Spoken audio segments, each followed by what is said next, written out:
So, bago tayo mag-start, meron lang akong tanong. Ang tanong ko, if you knew today was your last day, ano yung priority natin today?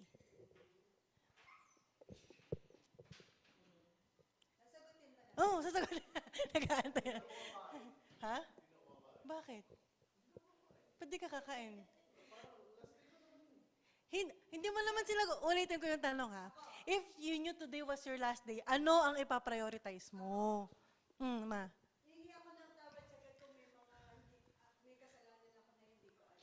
Okay, hingi daw siya ng tawad sa God. Hindi ko anong gagawin na ano ang ipaprioritize mo. Tita, magpe-pray. Okay.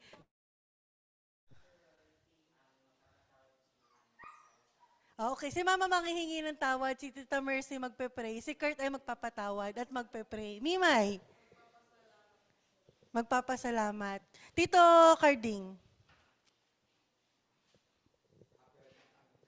ano po? Magpapasalamat din. Ikaw, Jalaisa, hingi ng repentance.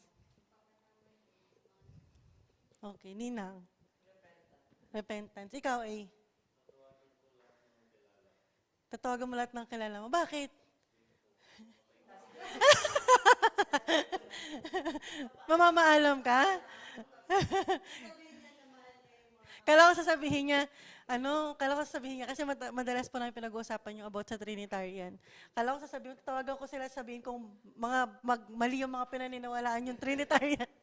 Anyway, kasi ang topic natin today is, ayaw gumana. Kanina gumagana? Sa mga naka-online po, sagutin nyo na lang po para sa inyo. Second coming, first priority. Ito po yung ating topic today. At manalangin po muna tayo. Aming Amang Yahweh, maraming salamat po sa inyong salita na ngayon ay may access po kami sa sarili po naming language. Ama, tulungan niyo po kami na tuwing binabasa po namin ito at sinasaliksik. Maintindihan po namin kung ano ang nais po ninyong iparating sa amin. Dahil hindi po namin ito kakayanin kung kami lang po mag-isa. Ama, dalangin ko po na bigyan niyo po kami lagi ng mapagpakumbabang puso, ng pusong sa inyo nagtitiwala at naniniwala. Pagkalooban niyo po kami ng wisdom na galing sa inyo upang maintindihan po namin ng lubos ang mga sinasabi mo dito sa inyong banal na kasulatan. Ama, dinadalangin ko po ang aking sarili. Patuloy niyo po ako bigyan ng understanding at ng wisdom habang sinisik ko po ang inyong salita. Ama, salamat po sa opportunity na makapagbahagi po ako ng inyong mga nais sabihin. Kaya pagpalain po ninyo ang bawat salitang aking bibigkasin. Nawa, Ama, lahat po ng ito ay galing sa inyo. Gamitin niyo po ako upang maintindihan po namin ang lawak at lalim ng inyong salita. Maraming salamat po. In Christ's name, Amen. Dahil late si Victor at saka si Jason, may tanong ako sa inyo. Joke lang, tinanong ko na talaga sila, kayo na lang din nakakasagot. Kung alam nyo daw na today yung last day nyo, ano daw ang priority nyo?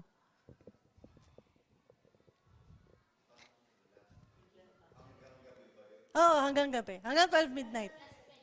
Last 24 hours. Hindi, hanggang 12 midnight. Hanggang 12 midnight. Hanggang ngayon lang, hanggang January 12.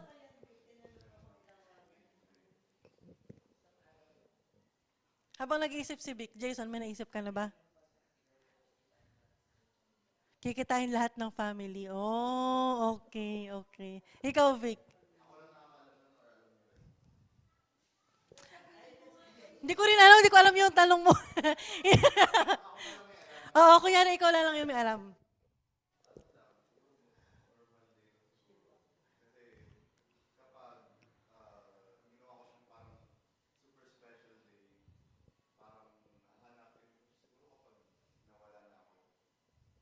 Hahanapin ka ng mga kakilala mo.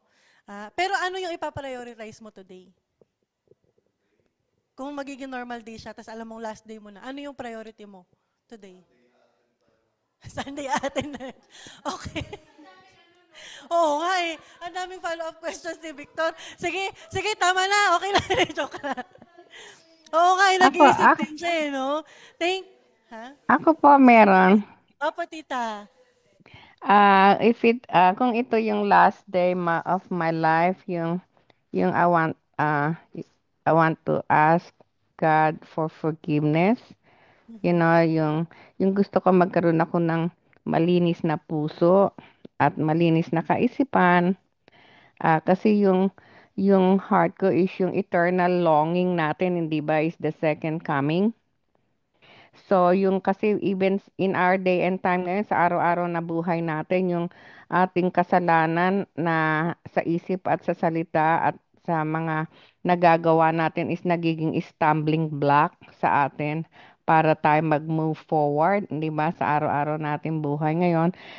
Kung ito yung huling araw ko sa buhay na ito, gusto ko humingi ako ng tawad, the last moment of my breath na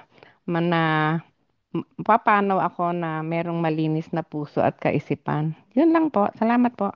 Thank you po, tita. Ang dami sa atin ang sinasabi is magpatawad, humingi ng tawad, at yung mga mahal natin sa buhay, talagang pupuntahan natin at magre-repent. So, dahil nga yan ang tanong ko, kasi ang topic natin today is second coming, first priority. Ilang beses na po nating, parang may na-skip ka. Yung mga Isaiah 13:6. Na ilang beses po natin nabasa sa Bible na ang pagbabalik ni Jesus Christ ay kailan? Noong 2012. 2012 daw po yung end of the world, di ba? Ay nalalapit na. Noon pa, alam na natin yan.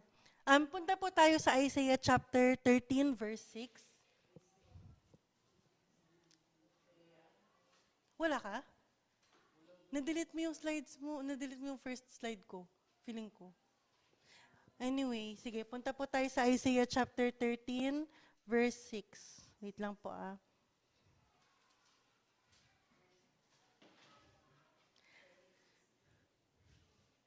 Verse 6, nandiyan na po kayo. May mga Bible po sa likod para sa mga walang Bible na sa... Ayan, dahil na-late din si Cheese. Joke. May tanong din ako kay Cheese. May dadating pa ulit, ha? Isaiah chapter 13, verse 6. Sabi po dyan, gusto mo ikaw lang ba mag-share? Ay, ikaw pala nakashare.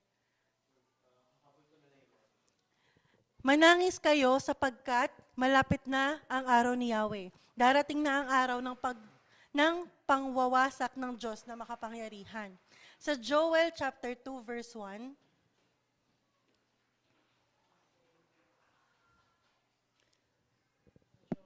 Joel 2:1.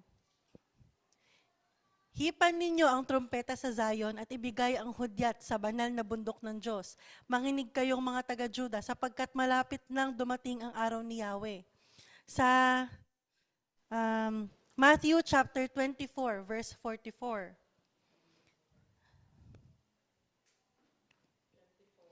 24 verse 44. Sabi po diyan, kaya't lagi kayong maging handa, sapagkat darating ang anak ng tao sa oras na hindi ninyo nalalaman. Sa Mark chapter 13, verse 35 to 37, Verse 35, gayon din naman, magbantay kayong lagi dahil hindi nyo alam kung kailan darating ang Panginoon ng sambahayan. Ito ay maaaring sa takip silim, sa hating gabi, sa madaling araw o kaya ay sa umaga.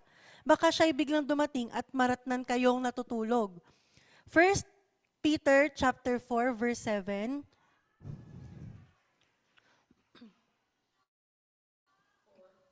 Apo, 4 verse 7. Malapit na ang wakas ng lahat ng bagay. Kaya't maging mapagtimpi kayo at panatilihing malinaw ang inyong pag-iisip upang kayo'y makapanalangin. Kaya nga natutuwa ako, ang dami sa atin ngayon. Huling araw na raw, pero magpe-pray pa rin sila, di ba? James chapter 5 verse 8. Santiago 5:8.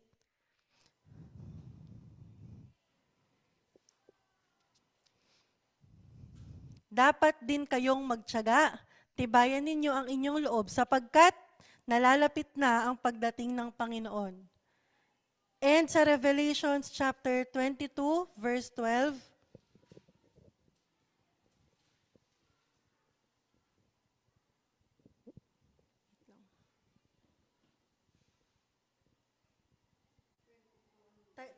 verse 12, Revelations.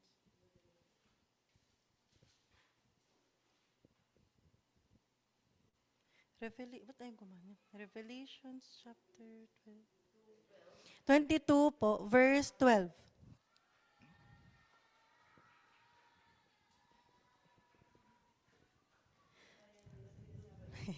At sinabi ni Jesus, makinig kayo, darating na ako. Dala ko ang mga gantimpalang ibibigay sa bawat isa ayon sa kanyang mga ginawa. Ang Bible po, na-complete ito probably around approximately 1,925 years ago. So kung gano'n na po katagal ang Bible na na-complete, hindi po ito sinimulang isulat ito pa lang yung na-complete siya, including Old and New Testament. Gaano sila kalapit nung panahon nila sa pagbabalik ni Jesus Christ? At kung tayo ngayon, 2025 na, hindi ba parang mas malapit na tayo compared sa 1,925 years ago? Ang Old Testament, ang una nating binasa kanina sa Isaiah, na-complete siya about 2,400 to 2,500 years ago. Yung Old Testament po yun. And then yun nga, yung New Testament is about 1,925 years. Parang, ang lapit-lapit na, nung sinasabi ni Isaiah na malapit nang bumalik si Jesus Christ, gumising kayo, bumangon kayo, baka mamaya nadadatnan kayo na natutulog kayo.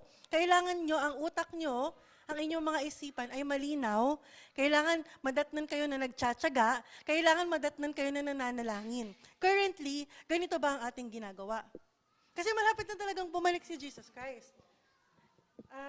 Huwag mo na i-encode, tapos na ako doon sa mga slides. Ano nga bang dapat natin gawin? Una, we should live with purpose. Punta po tayo sa Ephesians chapter 5, verse 15 to 16. Nakalagay din po sa screen. Ito yung mga dapat nating ginagawa dahil alam naman natin, lagi nating alam yan na malapit nang bumalik si Jesus Christ. Madalas nga lang nakakalimutan natin kasi ang dami nating iniisip. Di ba? Ang hirap pa naman, alam niyo paggabi nakahiga na kayo sa kama, tapos parang walang tigil yung mga pag-iisip mo. Parang, ay, ito yung kailangan kong gawin bukas. Ay, ito pa, kailangan. Tapos pagising mo, nakalimutan mo na kung ano yung iniisip mo na yon. Kasi ganun po ako eh. Hindi ko alam kung may nakaka-relate dito. Parang nilista mo, ako kasi bago po ako matutulog, nililista ko yung mga kailangan kong gawin para bukas. So, syempre, magpapatay na ng ilaw, tatanggalin ko na yung cellphone ko. Maaalala ko na, ay, nakalimutan ko, ito pa pala yung kailangan kong gawin. At tas may sasanga pa yan, may maaalala ka na naman na iba. Yung isip natin, hindi po talaga tumitigil yan. At laging kailangan, ang iniisip natin lagi, ang pagbabalik ni Jesus Christ kasi malapit na. Malapit na malapit na. Kung malapit sila nung 2,400 years ago, paano ngayong 2025? Di ba? Parang times 2 na yung lapit. At sinabi pa ni Paul, hindi ko lang po na include yung verse, na kumbaga nandun na sila sa dulo na, ay nasa buntot na sila. Si Tuti, di ba yung buntot niya? Nandun na. At yung dulo ng buntot, malapit na bumalik si Jesus Christ. Una, kailangan natin, we should live with purpose. Sino nakabasa dito ng purpose-driven life? Kami kasi kahapon sa youth, nagkaroon na po kami ng graduation, natapos na namin yung history finally. So, napakalinaw ng ating purpose na magkaroon tayo ng love relationship with God that is real, personal, and everlasting. Yun ang purpose ng God kung bakit niya tayo inilikha. Ngayon, paano natin papamuhay ang purpose na yan? Sa Ephesians chapter 5, kaya't mag-ingat kayo kung paano kayo namumuhay. Maingat ba tayo mamuhay? Hindi. Talagang madalas pa, taklesa tayo kung anong naisip natin. Sige, hindi natin iisipin kung anong naisip natin gawin. Gagawin natin without thinking of the consequences of our actions. Di ba? Mamuhay kayong tulad ng matatalino at di tulad ng mga mangmang. Samantalahin ninyo ang bawat pagkakataon na kayo'y makagawa ng mabuti, sapagkat punong-puno ng kasamaan ang daigdig ngayon. Sinasamantala ba natin ang bawat pagkakataon para gumawa ng mabuti? Nako, depende po sa sitwasyon. Kasi mamaya, pagka tipong inis na inis ka na sa anak mong walang tigil ng iyak at kain at tulog, ay hindi pala nainis pag natutulog si Gami. Yung kabutihan na, di ba, alam mo yung pagod na pagod ka, tapos biglang may pupunta sa'yo na tauhan mo na, pwede po ba kaming umutang? paano mo sasamantalahin yung paggawa mo lang mabuti? Di ba? And next, meron nga pala akong Dito rin po sa Psalms 90 verse 12, dahil itong buhay namin ay maikli na lang ang dahil itong buhay namin maikli lang na panahon. itanim sa isip namin upang kami ay dumunong. Ito yung dapat nating dasal. Yung buhay natin ngayon, napakaikli lang eh. Kung isipin natin, di ba sila Adam, 800 years yung mga buhay nila. Tapos tayo ngayon, 30 years old pa lang. Paano kaya nila i-spend yung 800 years ng buhay nila, no? Samantalang tayo parang, siguro nung time nila, hindi sila naghahabol ng oras. Kasi parang feeling ko po ngayon, lagi natin hinahabol yung oras eh. Di ba? Parang, ikaw 100 year ni Adam, meron pa siyang dreams. Meron pa siyang goal sa buhay niya. Samantalang ngayon, pag dumugtong po tayo ng 20 to 25 years old, meron na tayong quarter life crisis. Di ba? Ganun talaga, totoong maikli ang buhay natin. At yung average lifespan daw ng isang tao, alam niyo ba kung ilan? 80 years old daw. Nagbago yun Nagbago. Hindi sa Google ako nakabase. 70 daw sa Psalms. Bonus na daw yon. 'Di ba? Totoong maikli na lang po yung buhay natin ngayon. Kung gagawa tayo ng pie chart ng ating buhay, ano doon yung kulay red na kasamaan at ano doon yung kulay blue na kabutihan? Kailan tayo nagsungit? Kailan tayo nainis? Kailan tayo nagalit, nagmaldita? At kailan tayo naging mapagpasensya? Diba? Kung ako po yung pie chart ko, siguro ito pa lang kasi simula pa lang po nung March yung mga pasensya kong sumasanga pa lang yung pasensya ko. Second, una, we should live with purpose. Pangalawa, we should pursue holiness. Teka lang, nasan ba ang aking notes? Hindi. Sorry, babalik po ako dito sa live with purpose. Sabi ko na may nakalimutan ako. Kasama po sa ating buhay ang distractions at distractions. Distractions at saka distractions. Magkaiba po yun. Ang distractions ng buhay natin, una, pagiging materialistic. Parang ang dami nating hinahangad sa buhay natin. Di ba? Isa pa, entertainment. Ibang klaseng form na ng entertainment ang meron tayo ngayon. Social media is considered entertainment. Music is considered entertainment. Business ng buhay. Di ba?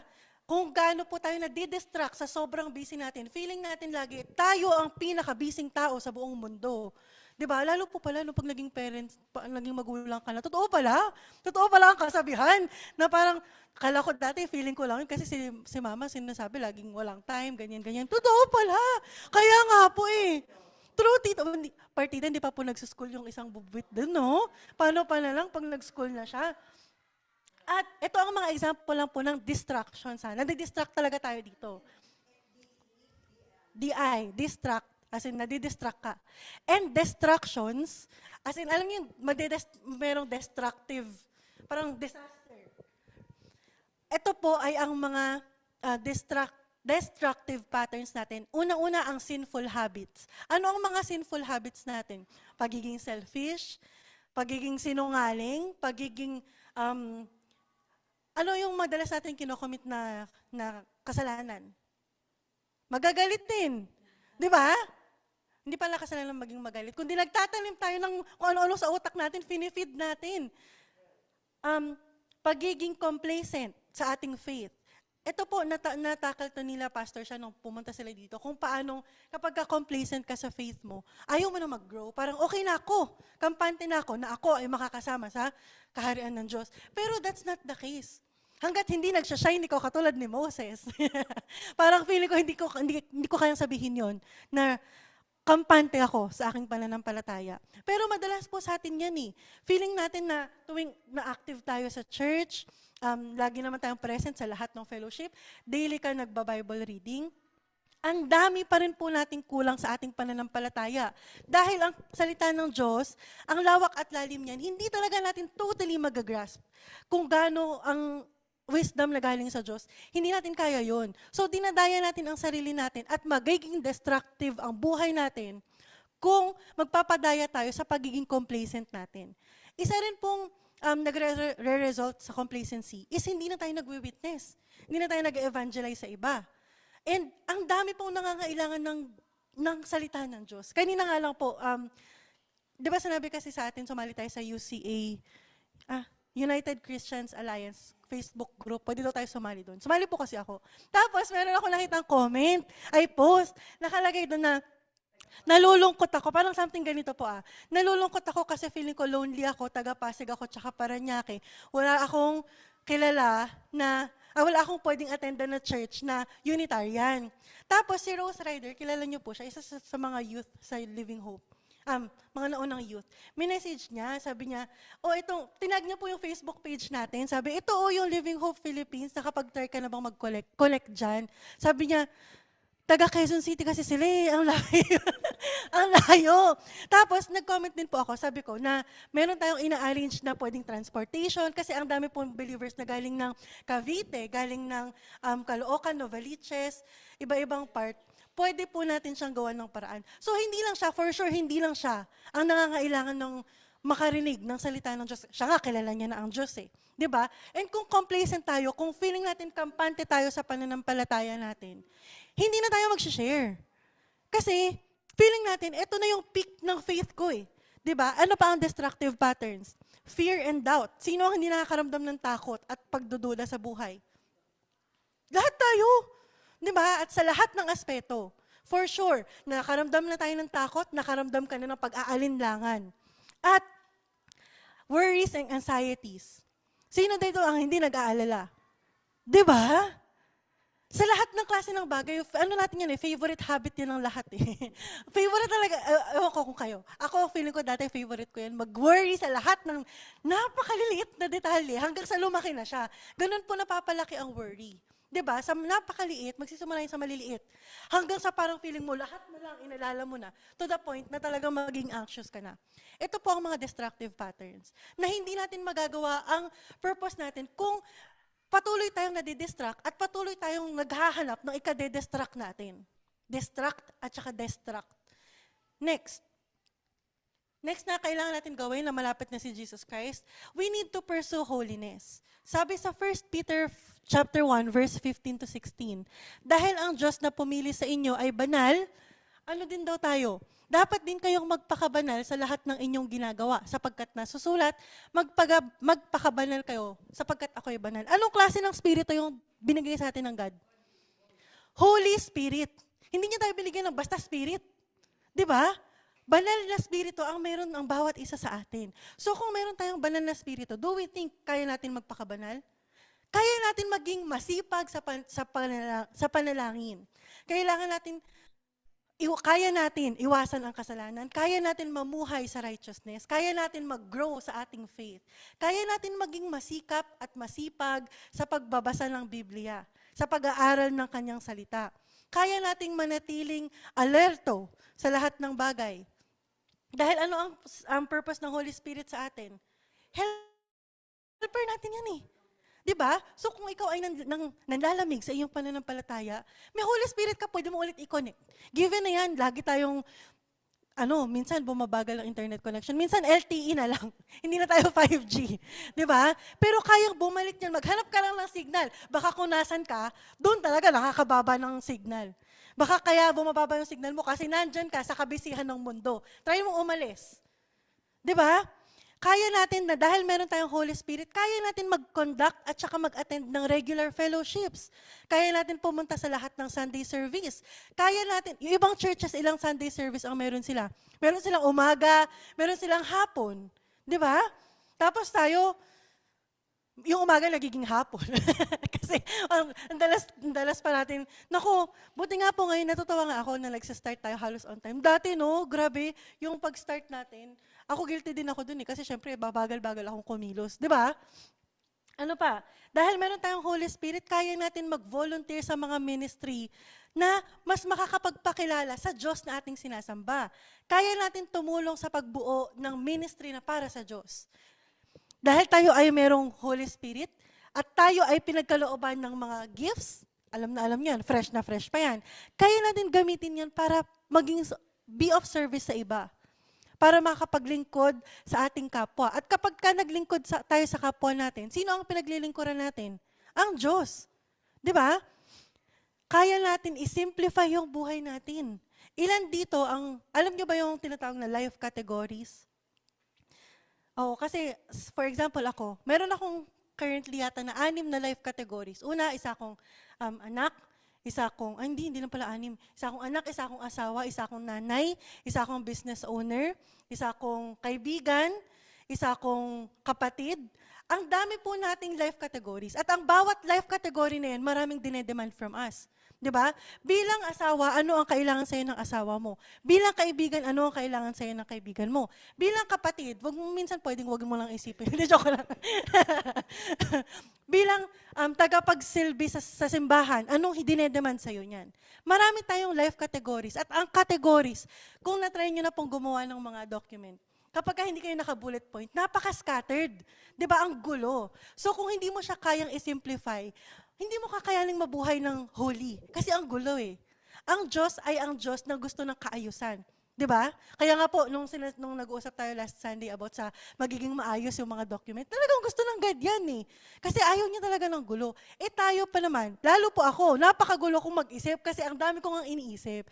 Yung utak natin kapag feed tayo ng feed ng ganyan, mag-overflow yan, information overload. At kapag nag-overload ka na, hindi mo na alam kung anong priority mo. Eh ang topic natin is second coming. Yun daw yung first priority. Paano mo siyang ipa-priority kung ang boss mo tumatawag habang nagsa-Sunday service tayo ngayon? Di ba? Hindi, totoo. Napakadali kasi talaga nating ang dami pong pwedeng mangyari. So, kung tayo ay may Holy Spirit at connected yung Holy Spirit natin na yan, kaya nating i-simplify yung buhay natin. I-remove natin yung mga ibang life categories na hindi naman na kailangan. So kung ako ay kaibigan, tatanggalin ko yung mga ibang kaibigan na hindi naman nakakapag-contribute sa aking spiritual life at sa personal life ko. Alam ko, yung kayong mga kabataan, ang dami-dami yung promise, ang dami yung friends kayo, na kapag dumating kayo sa medyo mas matanda, parang kahit kung gano'n nyo sila ka-close, naku, mamimiss nyo na lang sila. Parang ano na lang talaga siya. Memory na lang talaga siya. Di ba, Jalaysa, no? Buti lang si Gigi, friend ko pa eh. Hindi, actually natural siya eh. Ay, oo nga. Sorry naman po. Sige na nga sa inyo na po. Di ba? Ano yung nalalagas talaga? At yung mga ibang life categories nyo, wag nyo na rin pilitin na, hindi estudyante ako dati, kaya ko rin gawin to nung estudyante ako. Wag na, tanggalin mo na yan. Nung ako nagtatrabaho pa sa office, ang dami kong natutunang skills na alam kong hindi naman na relevant sa buhay ko ngayon, bakit nag-hold on pa ako dun? Eh wala nang silbi yun. Ano po kasi tayo, ano ba yung tawag dun? Masyado tayong, attached. Tapos, ano yun, yung parang pag may binigay sa'yo, tapos di mo makayang i-ano. Sentimental. Very sentimental tayo. Sino po dito ang merong mga gamit sa bahay na mga pinggan na niregalo? Sino dito ang meron pa yung mga love letter ng kanilang mga, grabe, wala pa ngayon. Very sentimental. At saka ito pa, sino dito ang may mga damit sa bahay na sabi susuotin, pero ilang kupong-kopong na nandun pa rin? O, di ba? Very sentimental tayo. Ano lang po yan, mga gamit. Ha? Hindi, meron reason sa damit na dahil di mo ma-let go, dahil regalo, meron naman na feeling mo dahil papayat ka pa. Di ba? Ay, sorry. Hindi lahat naman tayo. Tapos makikita mo, may kagat ng daga. Nako. Yung po mga life categories na yan, etong mga example na to, imagine gamit lang to. How much more yung mga life categories natin na kailangan mo nang i-let go. 'Di ba? Eh yung best friend mo nung 12 years ago, hindi naman na kayo nag-uusap, bakit inaantay mo pang mag-view siya sa story mo? 'Di ba? Bakit nagmamatter pa sa inyo yan?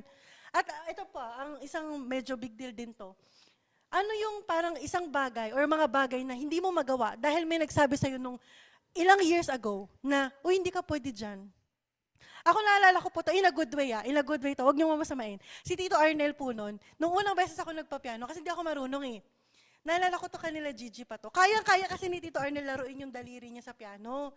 Tapos, sabi niya, bakit hindi mo kaya yan? Siguro kasi, bata ka pa kaya hindi mo kaya yan. Pero na-challenge po ako. Kung meron, ang gusto kong sabihin, pag may mga nagsasabi sa atin na, hindi mo kaya yan, pwede kasing maka-affect sa atin yun hanggang sa pagtanda natin. Hindi ako pwede palang magtugtog ng piano kasi sabi ng ganito, hindi ako pwede. May naalala pa ako tungkol din po sa piano. Si Kuya Rosine, kilala mo si Kuya Rosine A? Siya po yung napakagaling na pianist sa school namin dati. Tapos, gustong-gusto ko yung pagpiano niya ng fall. Yung kinakanta natin na Holy Spirit, come in power, change my heart. Sobrang ganda ng rendition niya noon. Eh, nung time po na yun, nag-aaral pa lang talaga ako magpiano. Sabi ko sa kanya, Kuya Rosine, turuan mo ko kung paano mo tinugtog yung fall. Sabi niya, ayoko, aralin mo yun ng ikaw mag-isa. Di mo kaya yan. Kasi sabi niya, mahaba kasi daliri ko, ikaw maliit lang yung daliri mo, tapos babae ka pa. Ganoon niya talaga ako, tita. Eh, nung time po na yun, merong piano competition sa school. Alam niyo ba? Nanalo ko sa kanya. Hindi. Talagang may mga, alam niyo po yan, alam niyo sinasabi ko. May mga tao na kapag may sinabi sa inyo, ang lakas ng impact. At times, yun yung nagiging limit natin. Kalimutan niyo na yun. Minsan nagiging challenge. Parang yung kay Tito Arnel po, parang si Tito Rosine. Ay, pero si Tito Arnel po, tinuruan niya ako Hindi siya katulad nung ni Kuya Rosine. Talagang, as in, bata pa po kami noon mga parang second year high school ako noon. Tapos talagang yung itsura niya talaga, pang-asar talaga, kasi siga po yun sa school Pero, eto nga, yung mga yan, i-let go na natin yan. Kailangan natin i-simplify yung buhay natin. Kailangan natin mag-declutter. Hindi lang ng cabinet, hindi lang ng mga nakatago yung plato. Gamitin nyo na yan. Mababasag din yan. Yung mga Tupperware nyo, gamitin nyo na yan. Kailangan natin mag-declutter ng cabinet. Dahil po yung mga damit dyan na hindi nyo na sinusuot, sure ako talaga. Nako, hindi nyo na talaga masusuot yan. Tumigas na yung tela niyan. Kailangan nating matutong bawasan yung life categories natin. Kung ano mang klase ng categories yan. And kailangan natin mag-practice ng sinasabi nyo kanina, sa mga sumagot kanina, ng gratitude and contentment. Yan, isang key din yan sa pagiging holy. Alam nyo, napakalaking bagay kapag nagiging start tayo maging thankful. Mababawasan talaga yung reklamo natin sa buhay. Sabi ko nga po sa inyo, ako ay isang dating president ng mga reklamador. Basahin din po natin itong Romans chapter 6, verse 19. Gumagamit ako ng karaniwang pangungusap dahil sa inyong likas na kahinaan. Kung paano ipinailalim ninyo noong una ang inyong sarili sa karumihan at sa kasamaang palala ng palala, ilaan ninyo ngayon ang inyong sarili bilang alipin ng katwiran para sa mga banal na layunin. Ang dami pong suggestion sa atin kung paano tayong mamumuhay ng holy. Pero ang number 1 doon, ay tanggalin natin ang isip natin sa sarili natin. Hindi tayo magiging holy kung selfish tayo. Next is, second to the last point, we need to start evangelizing. Kailangan, alam din po natin to, naalala niyo yung first session natin sa family camp, kung paano nahahanap yung mga naliligaw, yung mga lost. Diba? Kailangan na natin i-identify yung mga tao sa buhay natin. Total, ang dami nating life categories, ang dami nating napaka-social butterfly natin, kung tanggapin man natin o hindi. Dahil sino ba dito ang isa lang yung kaibigan? Wala.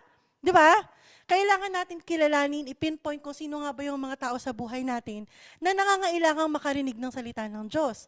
Ano nga ang gospel? Si Kristo ay namatay, si Kristo ay nabuhay, at si Kristo ay muling darating. Kailangan nilang marinig yan, yung gospel. Kailangan din nating i-equip yung sarili natin ng enough scriptures para ma-share natin ang ating faith sa kanila, nang confident ka. Ang hirap kayang mag-share, ito po, lesson learned ko to Ang hirap mag-share sa isang tao na hindi mo alam kung saan mo hahanapin sa Bible. Kaya totoo din pala ang sinasabi ng mga magulang natin noon na kailangan natin mag-memorize ng verse. Buti pa sila, sa generation natin, hindi natin masyadong focus yan, no? Kaya kayo na ang mga susunod, mag-memorize kayo, umpisahan ni Mimay. Buti pa si Mimay. Very important talaga na well-equipped tayo sa knowledge of the word para maging wisdom siya at para mas maintindihan natin siya. Kasi hindi tayo makakapag-share sa iba kung tayo mismo may share ka, tapos tanongin nung kaibigan mo, talaga, nakasulat sa Bible yan? Tapos yung sagot mo, oo, alam ko, nakasulat yan. Teka, i-search natin sa Google. Di ba? Ang bakit naman na ganun ka mag-share? Isa pa, practice din yun ng memory natin. Matthew chapter 28, verse 19 to 20, kaya't habang kayo ay humahayo, gawin ninyong alagad ko ang mga tao sa lahat ng bansa. Bautismuhan ninyo sila sa pangalan ng Ama at Anak at ng Espiritu Santo. Turuan ninyo silang sumunod sa lahat ng inuutos ko sa inyo. Tandaan nyo, ano daw sinasabi ni Jesus Christ? Ako ay laging kasama ninyo hanggang sa katapusan ng panahon. Diba? Napaka-comforting. Ang sinabi ni Jesus Christ, kasama natin siya ngayon. Nung panahon niya noon, hindi niya kasama lahat. Diba? Ang mga taga-Pilipinas noon, hindi kasama ni Jesus Christ. Kasi nandun siya sa kabilang side of the world eh. Speaking of bautismo, alam niyo po, napag-usapan lang namin to nila Pastor Will. Alam niyo, na-mention ko kasi sa kanila kung anong parang take nila sa water baptism. Kasi ako po, lumaki tayo na parang, mas importante ang baptism of the Holy Spirit. So tinanong ko, sabi ko, Pastor Will, para po ba mas maging credible ka sa paglilid mo sa church, kailangan mo bang maging water baptized? Sabi niya, tsaka yung dalawang chance, pro-water baptism daw sila. And if daw napag-usapan natin yun, alam niyo po ba, binautismuhan daw sana nila tayong lahat dun sa beach. Sayang, di ba? Excuse me. Ang ganda-ganda pa naman sigurong opportunity, sunset, tapos nagbabaptism sila. Di ba? Ang nagbaptize daw po kay Pastor Will ay si Pastor Sean. At kung nga daw nasabi natin sa kanila yung topic na to, sana lahat daw tayo na water baptism talaga. Sabi ko, oo nga, ba't hindi natin napag-usapan?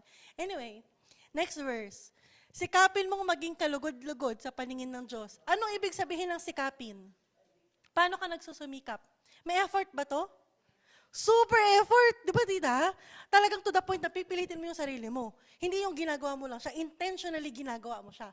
Sikapin mong maging kalugod-lugod sa paningin ng Diyos.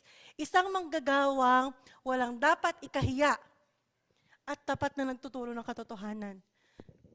Mahihain pa naman po ako.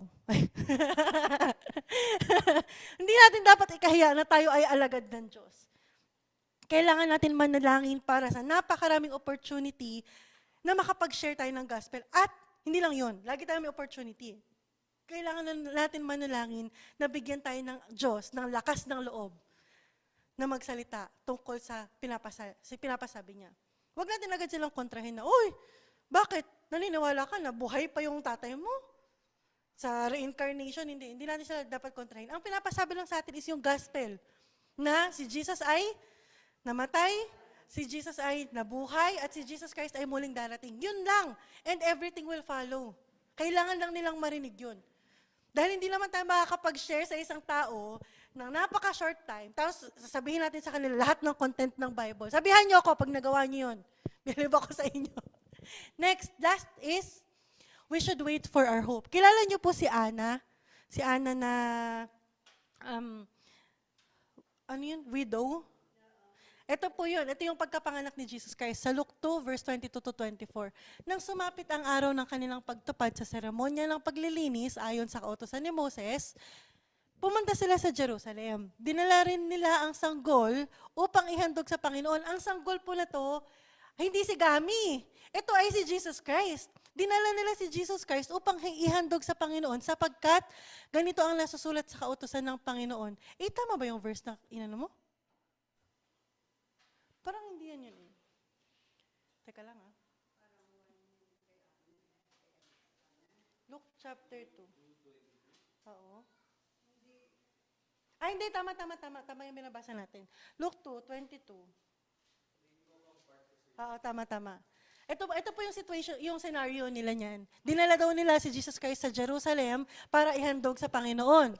Nag-alay din sila ng handog na ayon sa hinihingi ng kautusan ng Panginoon, maaaring mag-asawang bato-bato o kaya dalawang inakay na kalapati. So basically, dinala nila yung baby sa Jerusalem. Itong ating pag-usapang character ay si Ana. Isa siyang widow. Talagang night and day nagwo-worship lang siya. Puro siya worship sa God, praying sa God, fasting.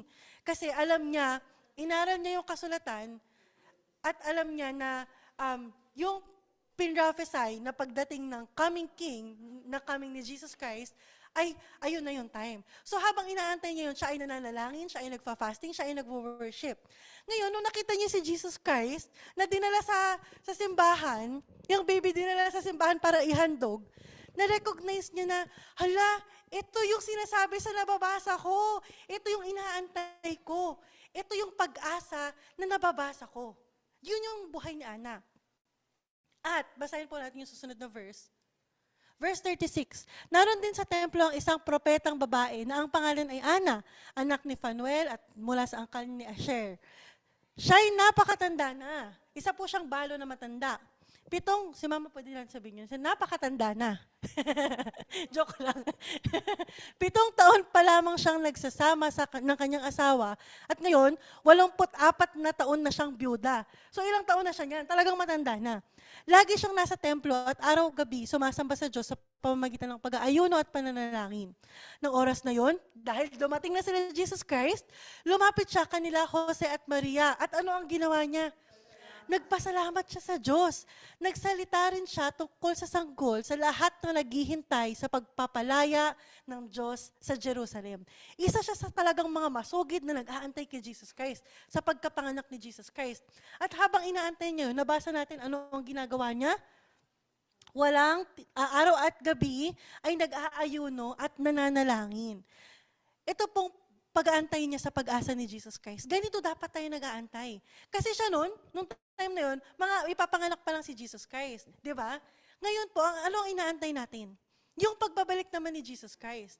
Kung gaano kasikap tong babaeng to sa kanyang panalangin, sa pagfa-fasting niya, sa pag-worship niya, hindi ba dapat ma-attain din natin kung gaano siya kasipag? Di ba? Sabihin na natin, sige dahil matanda siya, tsaka balo siya, kaya sobrang sipag niya kasi wala na siyang energy, wala na siyang pwedeng gawin, hindi na siya makakapag-travel, hindi na siya makakapag-aral, hindi na siya makakapag-trabaho, kaya yan na, wala na siyang ibang ginagawa. Kaso sinabi dito na, ilang taon na siyang balo? 84 na taon na siyang byuda. At sino na po dito ang nakatry makapag-fasting? Sino po dito ang nakapag-try ng spiritual fasting? Hindi pala yung talagang diet fasting lang. Wala pa sa atin nakapag-try nun kasi talagang grabing commitment at saka focus yung kailangan mo doon. Gutomin pa naman po tayo. Imagine, ang point is, kung nakakapag-fasting ka araw at gabi, ganun katindi yung pananampalataya na niya. Ganun na kataas or nag-grow niya na yung faith niya simula nang nabasa niya yung mga prophecies about kay Jesus Christ. Kaya ngayon, yung pagpapasalamat niya, nung dumating yung pag-asa na inaantay niya, ay grabe na lang. Yung buhay niya na ilang taon na ito? 84? 84 plus 7. Oh, before pa nun, ang dami niya pang buhay. Diba, dinedicate niya yung buhay niya as a long life devotion para sa Diyos. Kasi inaantay niya yung reward, yung promise na ang pagpapalaya ng Diyos sa Jerusalem. Inaantay niya yun. Gusto niyang makita, gusto niyang ma-witness yung fulfillment ng plano ng Diyos. Na, ayan yan yung sinasabi ko sa'yo. Ayan na yung inaantay mong pag-asa. Kung tayo ay mag-aantay ng ganyan din kasikap, ay ganyan katyaga, at ganyan tayo ka-dedicated sa ating pag-aantay kay Jesus Christ, napakadali na lang sigurong mabuhay ng may purpose, napakadali na lang sigurong mabuhay ng banal, napakadali na lang siguro for us na mag-evangelize. Kasi yung focus natin ay nasaan? Nasa ating first priority. Di ba? Kaya nga nakaka-bless yung mga sagot nyo na kahit papano magpapatawad, magpapasalamat sa Diyos, magpupunta sa mga mahal sa buhay. Buti na lang. Kasi kung may magsasalita ng, kakainin ko lahat ng gusto kong pagkain, o kaya pupuntahan ko yung places na hindi ko pa napuntahan. Yun yung mga usual na pwede nating isagot eh. Pero kung dahil tayo alam natin na may inaantay tayo, tama lang na i-dedicate natin yung remaining na buhay natin sa pag-aantay, sa pag-asang darating. At malapit na ang pagbabalik ni Jesus Christ. Ready na ba kayo? Paano niyo sasalubungin si Jesus Christ? Natutulog, parang no New Year. Kung gaano tayo ka-excited nung sinalubong natin sila Pastor Sean, di ba dapat nga may trompeta pa tayo na magsasalubungin natin siya. Di ba? Sana nga hindi tayo natutulog. What should we do now? Una, again, we should live with purpose. We should pursue holiness. We should evangelize and we should wait for our hope.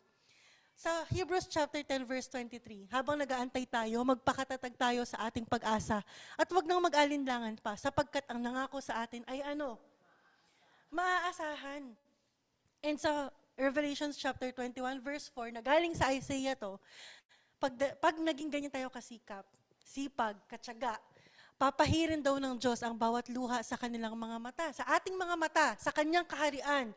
At doon, wala nang kamatayan, wala nang dalamhati, wala nang pagtangis at paghihirap sapagkat lumipas na ang mga dating bagay. Hindi ba napakasarap pakinggan nun? Kahit gano'n pa siguro tayo mahirapan sa buhay natin. Thankful nga tayo na hindi tayo nahihirapan, talagang totally nahihirapan. Sino dito ang na-imprison na dahil nag-share ng salita ng Diyos? Wala. Di ba? Meron din pong, meron sa China pala, no, hindi sila free magbasa ng Bible.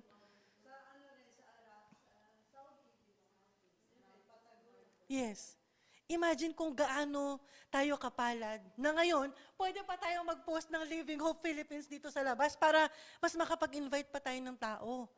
Napaka-free natin. Hindi tayo naghihirap. Saang bagay tayo naghihirap? Lahat ngayon, kung nagutom ka, tas wala kayong mailuto sa bahay, pwede ka mag-order sa Grab. Hindi, di ba? Saan tayo nahihirapan sa aspeto ng buhay natin? Yung mga bata dyan, masaya kasi bukas wala silang pasok, so hindi sila nahihirapan bukas. Di ba? Saan pa? Sa transport, sa bulok na transportation ng Pinas, nahihirapan tayo dyan, yan na yung reklamo natin. Saan pa? Sa gobyerno na hindi maaasahan yung confidential funds na yan. yan yung mga paghihirap natin, hindi.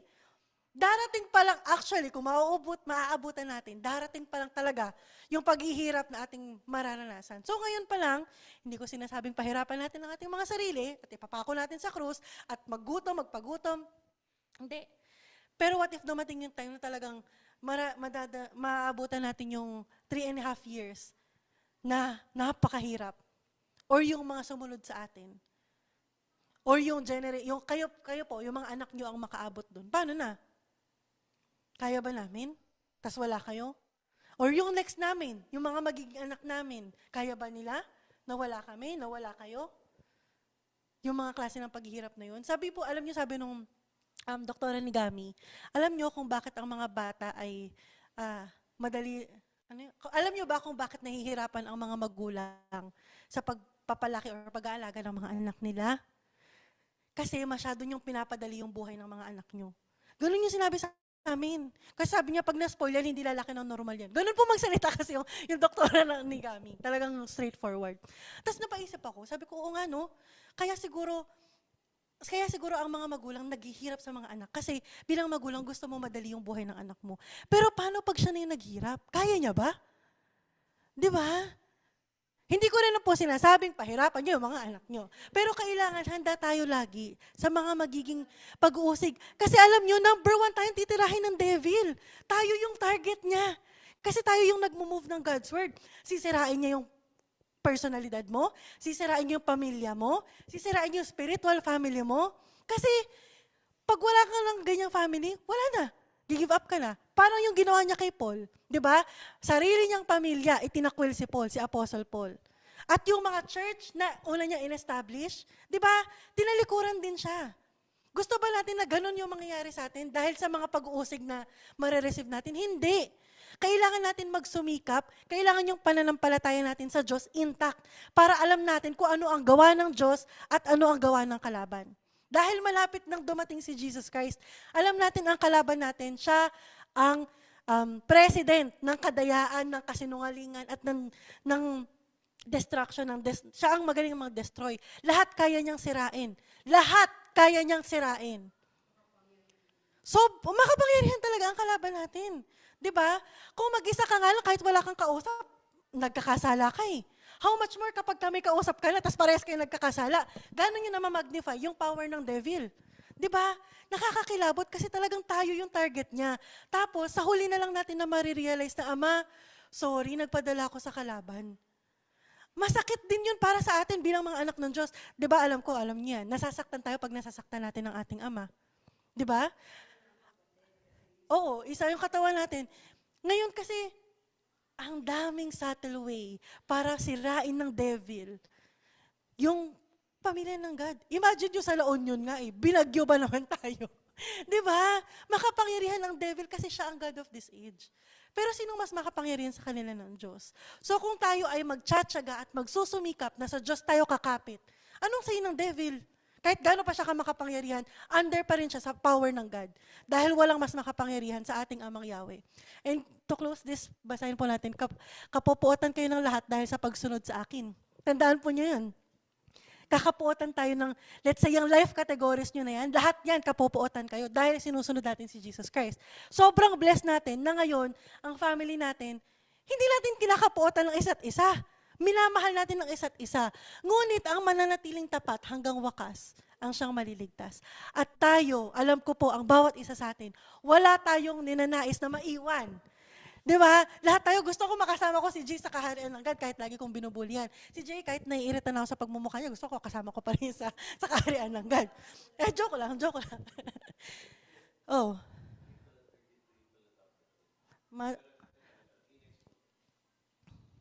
Hmm?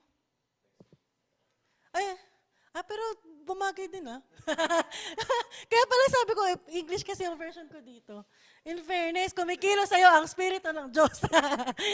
Basahin natin ang verse 33. Mag-ingat kayo at maging handa.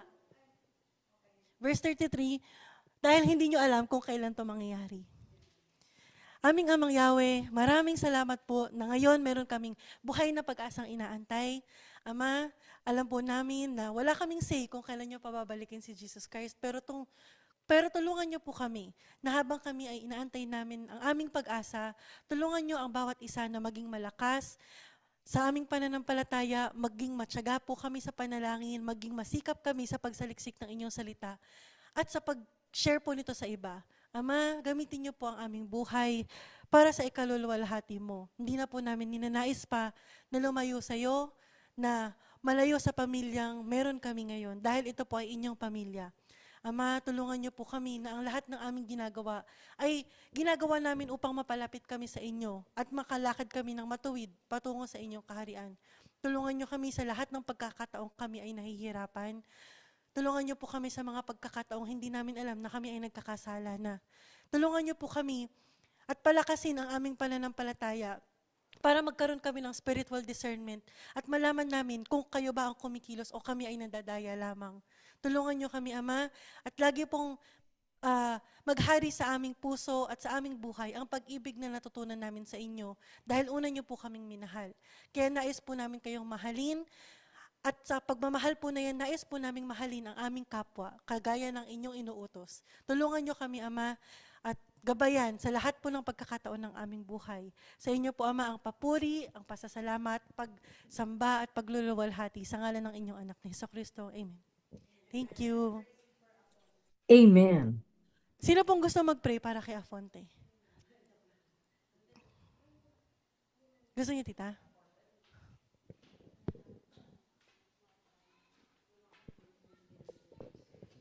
Maraming Diyos na siyang may lalang ng lahat ng ito. Maraming salamat po sa hapon na ito na idinudulog namin muli ang aming kapatid na si Afonte. Nawa po ay patuloy niyo po siyang pag-ingatan, patuloy niyo po siyang bantayan sa kanyang kinaroroonan ngayon na nariroon pa po siya sa ICU.